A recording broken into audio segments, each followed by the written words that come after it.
I'm Rob Downey, a family practice MD and Institute for Functional Medicine certified practitioner. I'm coming to you from Seaworthy Functional Medicine in Homer, Alaska. Seaworthy exists to help people overcome their health challenges and be fully vital.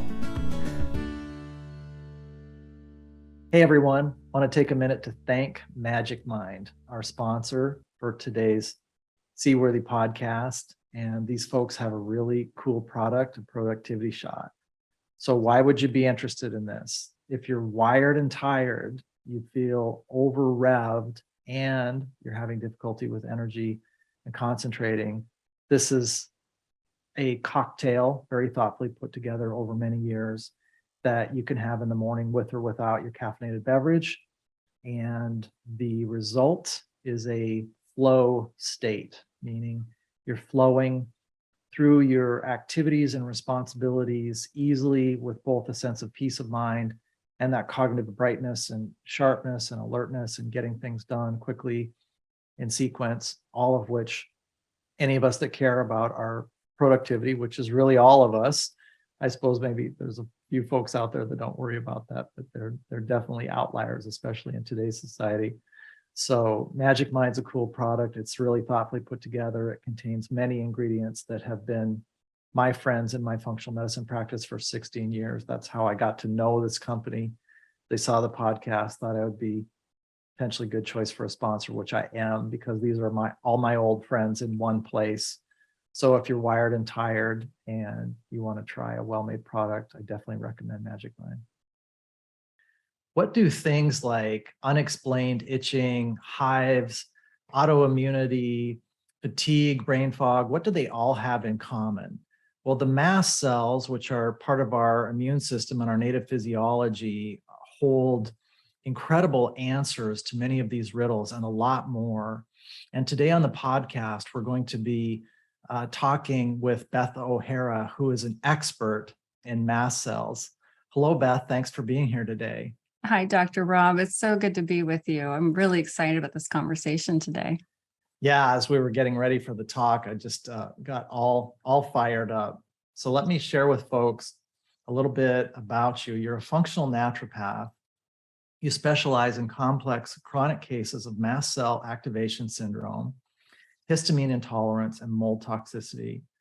You're the founder and the clinical director of Mast Cell 360, functional naturopathy practice designed to look at all factors surrounding health conditions: genetic, epigenetic, biochemical, physiological, environmental, and emotional. You're also master's trained in marriage and family therapy and certified in functional genomic analysis. And in addition to what people can learn today, we'll be talking about a summit that you have coming up. So we'll tie all those things. We'll be very ambitious and tie all those things together today. I think this is going to be such a critical conversation for people, and I find that it's often a game changer. And I just want to say right out of the bat, over 17% of the general population are dealing with mast cell activation syndrome. Those population studies were done pre-COVID. We know COVID's a big trigger, so the numbers are higher now. And anybody dealing with autoimmunity, with Lyme, or co-infections, with chronic fatigue, have had any kind of cancer history, or concern about cancer history, or have had mold exposures, you really want to listen to what we're going to talk about today. Excellent, excellent.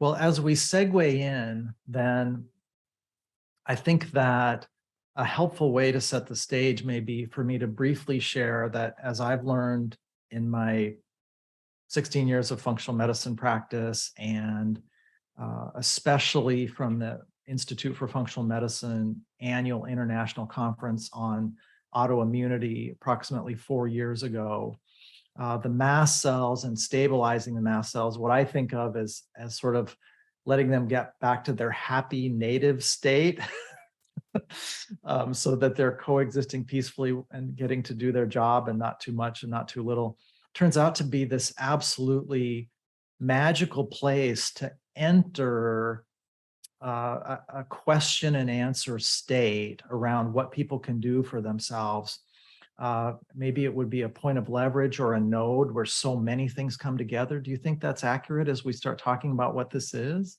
Absolutely, because the mast cells are the interface between the entire nervous system and the rest of the body, between the endocrine, the hormone system, and the rest of the body, the gut, the GI tract, and the rest of the body, the entire outside environment, the inside environment. They really do tie everything together. And when we're looking at chronic health conditions, stabilizing the mast cells, at least in my world, and in the method that I've developed, is step number one.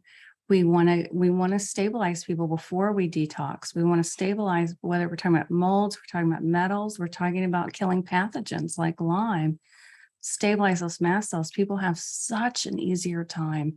Not that it's easy.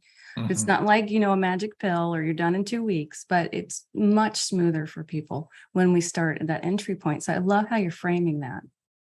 Thank you. Well, let's sort of pose two questions at once, the hope being that they're linked. So let's talk about what mast cell activation syndrome is through the lens of your own story. And again, not bury the lead that you've got this hope to share, that what you've learned and what you now bring professionally, all that light you bring, this can shorten others' journey by learning from you. And again, utilizing the resources you have, and this exciting summit that people can either access in real time, or if they learn about this after the summit, they can acquire these materials. Let's talk about what MCAS is and how it fits your story.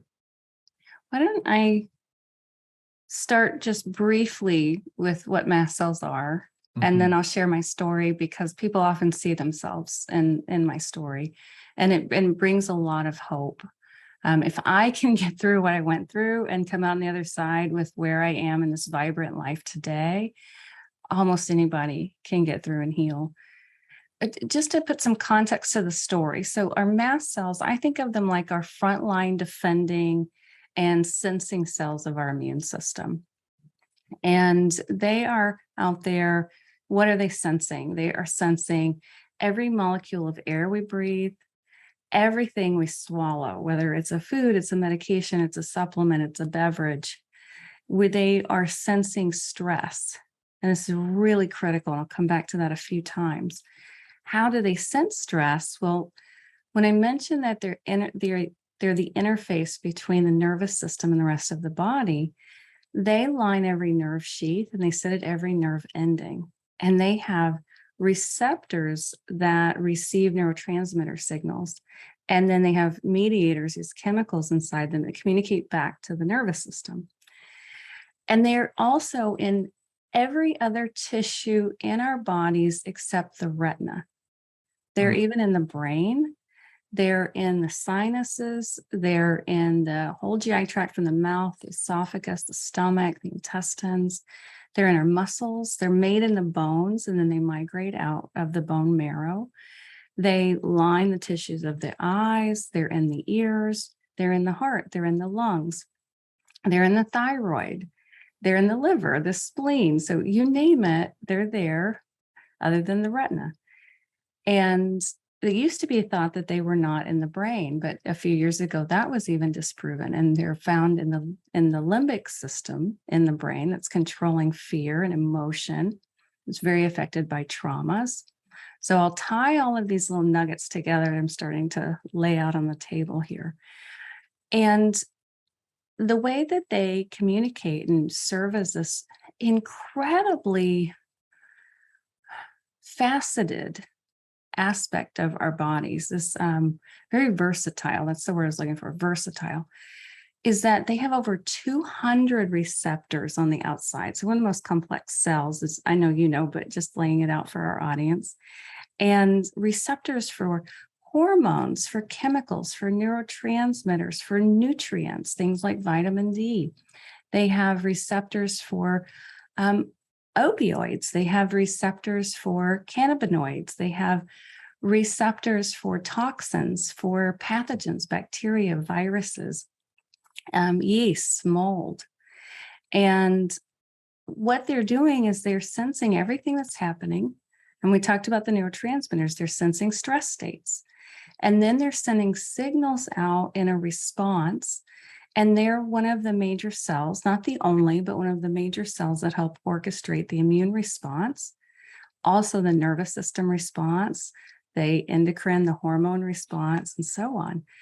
And those chemicals that they can release are called mediators. So there's over 1,000 mediators. It's incredible how many possible, if you think about the possible permutations of the receptors that could be responding, sensing something, the mediators that could be released, and the locations in the body where they sit, where they reside.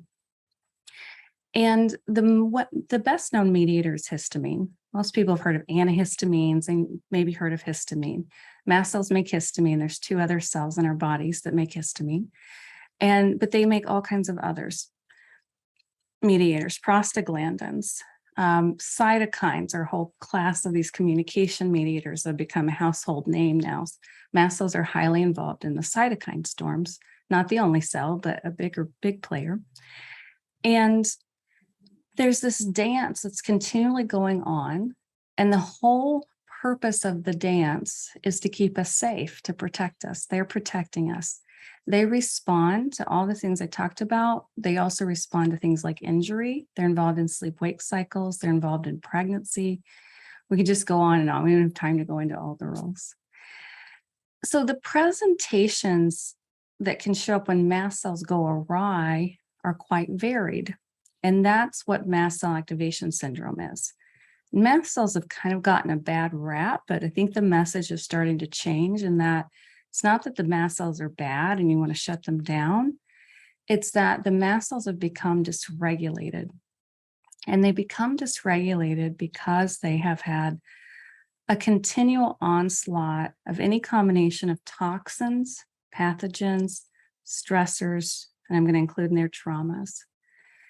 And when we get to a place where it overwhelms the body, the mast cells can't calm themselves down anymore, or the mast cells are in a hypervigilant state to keep us alive for survival. So if you think about somebody being loaded down with pathogens, and I think about my own case that I'll share a little bit, but having had mold toxicity, Lyme, Bartonella, Babesia, growing up in farmland and being and just constant exposures to insecticides, pesticides, these types of things. And then I had some early traumas. I was kicked in the head by a horse when I was 9 and had a traumatic brain injury. So for me, the way this showed up, and then I'll share about my story, and then I'll share other ways it may show up for other people. But for me, what happened when I was 7, we moved out to the country, and it was a big adventure. We moved into an old farmhouse, which I thought was fantastic, but we did not know about toxic mold, and we didn't know about Lyme. And that house was full of toxic mold. And I played outside a lot and was bitten by quite a lot of ticks. We had indoor, outdoor cats and dogs. I was bitten by fleas quite a lot. And I had some early health issues. I had hives. When you grow up in the country, most people grow big gardens, and you snap green beans and canned green beans. And I would be broken out head to toe with hives. When I had to feed the chickens corn, I'd be head to toe with hives. And it was just miserable, like scratching my skin till I bled, kind of itching. But then the head injury really accelerated things for me. And I developed severe insomnia, anxiety, panic attacks. I don't know how many of our audience listeners are in the autism community, but I'll share. I've been starting to share this part of my story that I developed Asperger's symptoms at that point in time, and real challenge in communicating my feelings outside. I was a deep empath, but I couldn't communicate to people and I couldn't read them anymore. I just lost the ability to socialize completely. So there was a lot of brain inflammation going on. That's why I share that part. My health never really recovered. And then I had a car accident when I was 16 and chronic fatigue set in. I was just horrible to get out of bed in the morning and go to school. Joint pain set in. And I was en route to go to medical school. And that was in my Asperger's way, all I was driven for. So I was reading Grey's Anatomy while other kids were going out playing. And I would, growing up in the country, you find bleached skeletons sometimes. So I'd be out exploring and find a bleached skeleton and bring it home and reconstruct it like a cow skeleton because I wanted to learn the anatomy. So that was my only dream. And by the time I got to my senior year in undergrad, I was so ill. I had a few scholarship offers to medical school and I had to turn them all down. It was just one of the most devastating experiences of my life. And by the time I was 28, I had seen numerous traditional medicine doctors. I had failed everything. The meds were making me worse. I'd been told numerous times it was all in my head, that I wanted to be sick. I was gaining something from being sick. I was manipulating for something. And the truth was, I was trying so hard. I mean, I really diligently tried everything. I read everything I could read.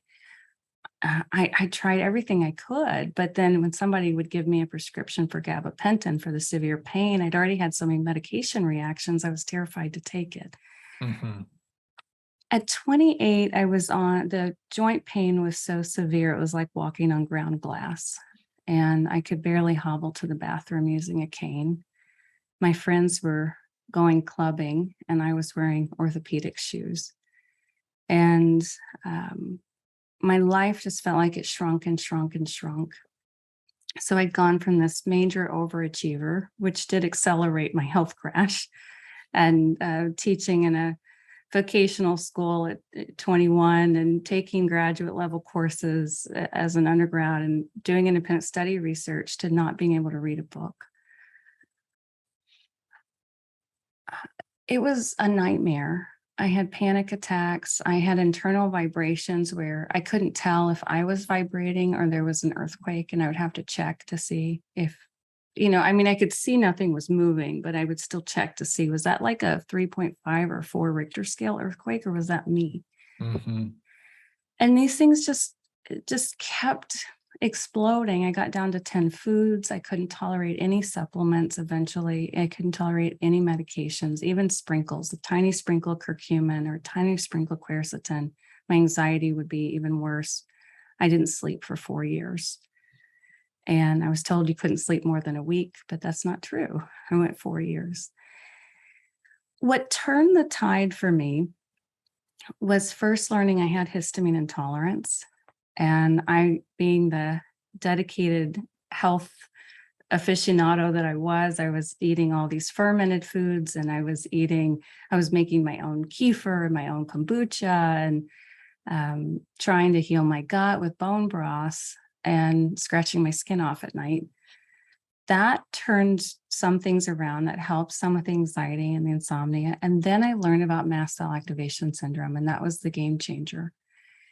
When I learned about that, then I was able to start looking at, well, why are these mast cells dysregulated, and addressing the root causes. And I started by addressing my nervous system because I couldn't tolerate taking anything. And then eventually I did all of these, I call it sprinkles, but tiny little granules of supplements, and I'd mix my little cocktail, and I eventually worked my way up. But back then, that it was barely on the map. I had heard Yasmina Kallinston interview Dr. Theo Herades about it. And it was before there was a diagnosis code. It was still in the research phases, the theoretical phases. Mm-hmm. But I climbed out of the hole, and it has the happy ending in that I have one of my little splurges has been a high heel collection, which for me, not exciting for a guy, but it's a huge deal for me because I missed all of that. I don't wear heels often, but just to get to wear cute shoes, even if they're like a little 1-inch heel, is amazing for me. I can go hiking for 3 or 4 miles. I went back to graduate school later in life. I got a master's and a doctorate, and built this consulting practice. I work a little too much again because being an overachiever and driven is part of my personality. So I got to keep reining myself back. But I do it, and I don't crash, and I have a full life. Mm-hmm. I'm definitely taking care of my health, and I'm not eating at Pizza Hut anymore or McDonald's or things that I ate in my youth. But I have a full life and I have my life back.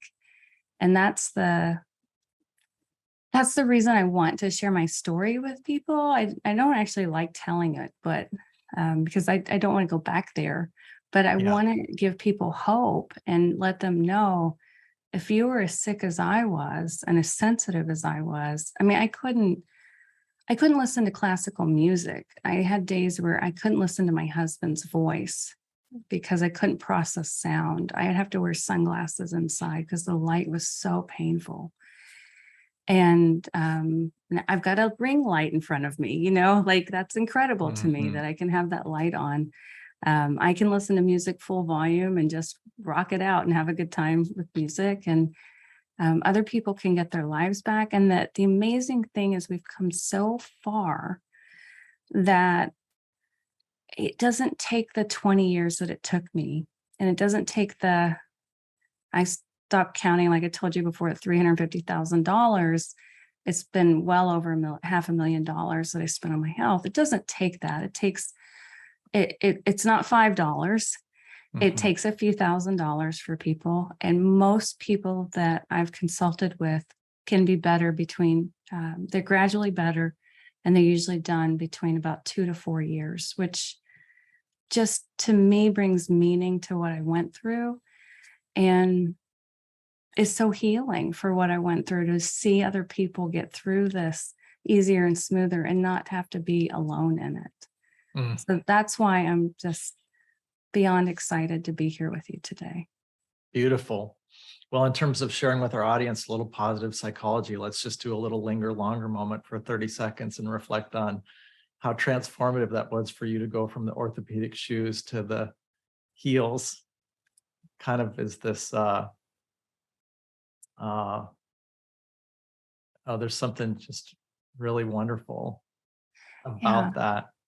And hiking, just to get to be outside and oh my gosh, enjoy nature. Every day, and sleep every night. I lay my head on the pillow. I feel in my heart how grateful I am to be able to fall asleep. Well, as we segue, I want to share a couple of things with our audience. So I've noticed as I get to meet my tribe in the work that I do and getting to do these podcasts, because Alaska is pretty remote. So this is where I get to meet my tribe each week, which then lifts me up and fills me up.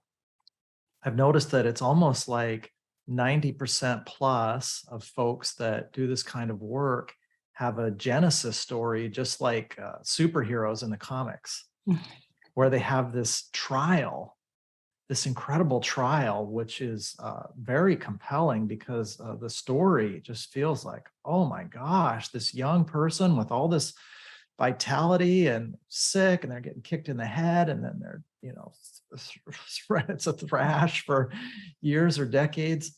It's remarkable that you survived that. And I share your sentiment that I had a nadir just in terms of the depletion that goes with, I always had this passion to serve. And on my journey as a family practice MD, without functional medicine, I would have just sort of devolved into tired, stressed out, burnout type picture with irritability and frustration. And I don't think I'd have light in my eyes. I don't think I'd have a sense every day going to work like, this is what I would do in a world without money, is exactly the same thing I do all day, every day. And so it's incredible that this community of healers, what they bring is a deep passion, as clearly you do, from their own personal narrative to alleviate other suffering. And so as we segue to the next things that you have to teach and share, it's just such a great chance to share with our audience that what Beth said is absolutely accurate, and she and I get to see it every day. Your path is shorter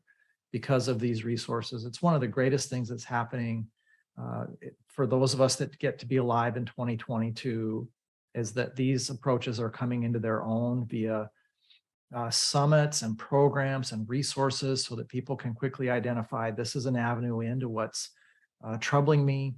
And as we go to this next question for Beth, I'll just share also that this is one of the most poignant things that I see people with mast cell activation syndrome are miserable and frustrated and overwhelmed. And they have the catch-22 that they don't even feel like they can think straight or have the energy to get better. So it's going to be really fun to hear what people can do about that.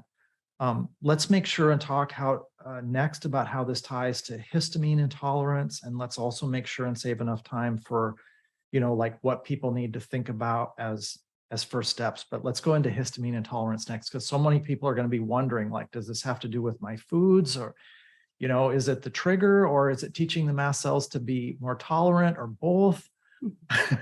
Yes, people ask me lots of questions and I usually say yes. Right. All of them. But I did want to share, I want to go there, and then I want to share just briefly, though, some of these other presentations that can show up, because the mast cells are, and that way people can see themselves in this. Mhm. The mast cells are in so many tissues in the body, and it depends on which ones are dysregulated. So clearly, the ones in my skin affected me. So I had the hives, the flushing, the itching, all of that. I had eczema, psoriasis is linked in these things. But some people don't get skin symptoms at all. And that's some misinformation that's still out there that needs to evolve and catch up. It's been thought that without skin symptoms, you can't have mast cell activation syndrome, but that's not true. And it's also been thought if you don't have IgE mediated allergies, so IgE food allergies like the anaphylaxis, and that's not true. So mast cell activation syndrome is a multisystemic, meaning it affects 2 or more systems. If somebody just has seasonal allergies, that's all they have, it's not mast cell activation syndrome. But if somebody has a lot of GI symptoms and brain fog, look into it. If you've got skin symptoms and you get heart palpitations, or you have skin symptoms and anxiety, any combination where it's 2 or more areas of the body, it's worth looking into. And then it's with or without allergies. Some people have allergies. I had horrible allergies. I don't have allergies today, though. Other people don't have allergy symptoms. And then with or without anaphylaxis. I did have anaphylaxis. It's terrifying. But not everybody gets anaphylaxis. And that's where, for people not familiar with that, you have a reaction and you can get really lightheaded, you can pass out, you can get nausea, you can vomit, blood pressure can drop, you can have trouble breathing, throat closing, things like that. So it really, you see this huge variety of symptoms, and I've seen all kinds of presentations. No 2 cases are exactly alike. So I just want to open that up. And if people are looking for a way to try to identify themselves, we do have a symptom survey I can talk about that's free for people, and they can just go through and count the symptoms that they have. The more symptoms, the more likely. And then any form of autoimmunity has been linked, cancer has been linked, Lyme, mold toxicity, all these things are very closely linked. So I just wanted to set that out there for people. Excellent. Thank you so much. Yeah. The way that it connects with histamine intolerance. So they are related, but they're different conditions. So we have mast cell activation syndrome. We have mast cells that are hypervigilant and hyper-responsive for some reason. Something's triggering them, whether it's foods, it's pathogens, it's toxins. Usually it's a multitude of things. I've not yet met somebody who only had one trigger, but maybe they're not the ones that come in through my practice. In histamine intolerance, we only have issues with histamine. And so with histamine, we've got the 3 cells I mentioned. Mast cells produce histamine, basophils, eosinophils. So people see those other 2 cells on their complete blood count that they get, their regular routine blood work. And if we have an abundance of histamine in our body, either because we're overproducing it from those cells or we're not breaking it down. And we break it down in the gut through an enzyme called DAO, diamine oxidase. If we have genetic issues on DAO, if we have any kind of gut inflammation, SIBO, SIFO, an inflammatory gut disorder, that will also reduce DAO production because it's made in those brush border cells of the lining. Then there's some other pathways. People talk some about methylation, breaking down histamine. So there's actually an enzyme called HNMT, and it's dependent on SAMe from methylation. So those come together, they break down histamine. There's another off of the DAO pathway. So it's a little biochemistry, but I think it'll connect some dots for people. When histamine gets broken down by DAO, it goes into an intermediate state that gets broken down by an enzyme called ALDH, which also breaks down alcohol. So alcohol can overload that pathway too. And there's another important pathway. There's a number, and I won't go through all of them, but I want to touch on one more, which is a phase 2 detox pathway called glucuronidation, one of my favorite pathways. But that pathway also breaks down mold toxins, hormones. So you think about people in estrogen dominance. It breaks down a lot of chemicals, breaks down salicylates. I'm not going to get into that, but some people who have salicylate intolerance, that might click for them. If we have issues, I think like a faucet and a sink drain. So if you have too much coming in from the faucet or the drain is clogged or both, once the sink overflows, that's the excess histamine, you're going to get symptoms. And they can look similar to mast cell activation. Why? Because the histamine will trigger the mast cells. So you get itching, hives, you can get diarrhea, acid reflux, flushing, insomnia, anxiety, all kinds of symptoms. How do you know the difference? That's what people are going to want to know next, is that with people with histamine intolerance, and that's all they have. Some people only have histamine intolerance, and they don't have mast cell issues. If they do a low histamine diet, and then they support the histamine degrading pathways, like with a DAO supplement, they'll usually get significant relief in their symptoms. And then I usually tell people do a low histamine diet and take DAO for 6 weeks. I don't get into the methylation early on because that's tricky for people who are sensitive. But then at the end of 6 weeks, if you're significantly better, you have histamine intolerance, most likely stay on the lower histamine diet until you deal with your root issues. If you're not sure and you don't have anaphylaxis, don't do this if you have anaphylaxis.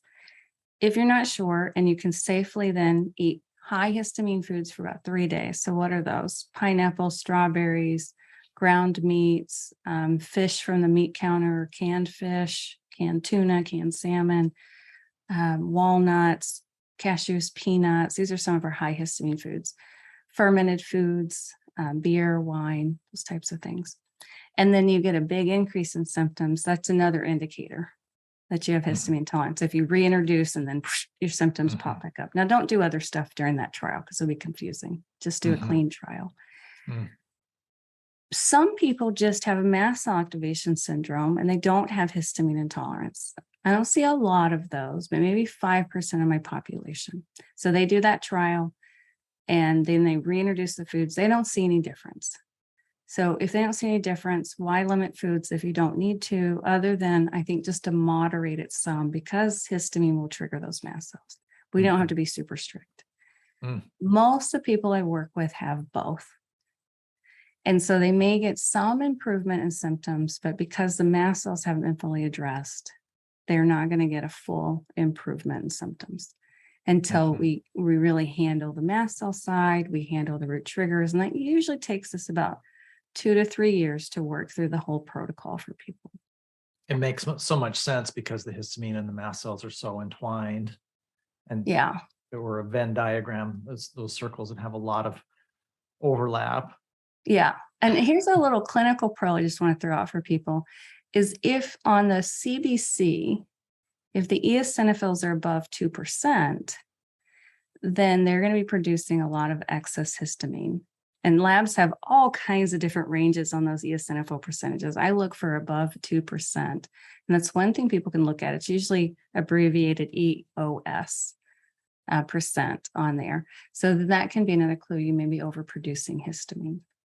Yeah, since lots of people get these complete blood cell counts at health fairs and things like that, the CBC is your measure for our listeners of, your red cells, tells you whether you're anemic or not, and the sizes and shapes of the red cells. And then what the lab does with the white blood cells, it gives you a total white blood cell count, which is sort of your grouping rather than splitting your white cells, your immune immunoinflammatory cells. And that gives you this thing called the differential, which is just a fancy name for the subcategories of those cells. And so what Beth has shared with us is that if the total percent of the white cell army is over 2%, that's a useful clue you can tuck away as a tip to explore further. I think also folks should just know, in my last 2 years of practice, I can't think of a more important thing to recognize than histamine intolerance and mast cell activation syndrome as a gateway into, again, or a doorway into these imbalances and dysfunctions that torture so many people, and are root causes of a host of other things that are troubling to folks. And it's so important, the work that Beth is doing now, because during the SARS-CoV-2 COVID epidemic, the SARS-CoV-2 virus unleashes this immunoinflammatory storm in the body. And so what the Institute for Functional Medicine is doing is teaching folks ways to help the body find its way back. One of the easiest ways to think of long COVID is just that long COVID is 3 months out from COVID or suspected COVID not being back to normal again. These immunoinflammatory storms are so disruptive, the body can't get back to homeostasis, and there are lifestyle and supplement and other practices that help the body back. So the work that Beth does is a brilliant part of resetting and helping folks recover from long COVID. So our listeners know that there's hope in that domain as well. And if there's anything I said that you wouldn't agree with, Beth, definitely, want to. Oh, I absolutely agree. And I just wanted to share for people, because I know this is a big concern, and I don't have any promises, and I can't make any claims. I can just say observationally, the people who were already in my practice, who were on mast cell supports at the beginning, fared so much better than the people who came in with long haulers or long COVID, whatever we want to call it, and didn't have those supports on board. Mhm. I've just seen it make a tremendous difference for people observationally. Thank you. Well, and I suppose I should, given that I've potentially opened Pandora's box a little, I should articulate for everyone what the Institute for Functional Medicine is saying over this last 2 years that they've been training Institute for Functional Medicine certified practitioners like me, is they've been talking about resistance, resilience, and recovery. And you'll know nowhere in those three words and phrase is the word cure. So Institute for Functional Medicine isn't talking about cure. They're saying we want to be resistant to the virus gaining entry into our system. We want to be resilient and bounce back if we're infected. And we want a good recovery. We want to avoid long COVID and get back to normal as quickly as possible if and when we're infected. And so I think that's a reasonable and scientifically defensible assertion to make. And I stand with the Institute for Functional Medicine in getting the word out that in this epidemic of illness, but also this epidemic of disability that we want to avoid for folks, there's an ethical imperative providers like Beth and I have to share with folks that there are meaningful ways to get back on track, often simpler than when folks are really struggling. The magnitude of the struggle itself can then make it feel impossible that they're going to get better. And Beth and I both get to witness, not just in these domains, but in many other domains, fatigue, frustration, overwhelm, you name it. We get to see really wonderful outcomes and really folks that are so glad to be better. Yeah. So let's segue into the summit just a little bit, in that you mentioned as we were getting ready for today, this is something you've envisioned for 3 years. So you must feel like an artist cutting their first album or somebody getting ready to have their first baby, right? I mean, the excitement must be huge. It does feel like a baby. It's been a long time coming. It's a long gestation period, but my vision for this was knowing. So we know pre-COVID up to 17% of the general population is dealing with mast cell activation syndrome. that's millions and millions of people. In the chronically ill population, we don't have studies yet, but I like to ask people who are in the mast cell arena what they think. And we kind of have this consensus that we think in the chronically ill population, it's well above 75% of people with chronic illness, because if there's inflammation, there's mast cell involvement. There's also debate about what actually qualifies for diagnostic criteria and all, and I'm not getting into that. I'm just looking at mast cell dysregulation. And this is so critical. And then now where we are here, it's even more poignant, it's even more important, it's even more people involved. We have no idea what the percentage is today of the general population. But having gone through what I went through, to me, it's remarkable the number of providers, the amount of information, the amount of protocols, the shortened time frame for people to heal. And that's my mission, is if I can take what I went through in this nightmare and help other people make that easier for them, make it so they feel less isolated, so they feel less alone, so that they have to suffer less, so it doesn't cost them their life savings and, their children's life savings, and all of that to heal, because it doesn't have to anymore. That was why I wanted to put this together. And what I did was I brought together, we have 49 interviews of people who on different topics related to mast cell activation. There's interviews on fatigue, on Lyme, on autoimmunity, and using things like LDN safely. There are things for people who are super sensitive like I was. And this is really oriented for people who have some kind of sensitivity. But if you don't, you still get a lot out of it. We've got talks on salicylate intolerance, really high quality talks. We have talks on EMFs. We have several talks touch on long COVID. We just packed it full of so much information. And I do want to share, there was a wonderful Mast Cell Summit that came out in September also. And if people saw Kelly McCann's, which was a great summit, we didn't know we were both planning this. And for me, it was really important that this be in October because it's Mast Cell Awareness Month.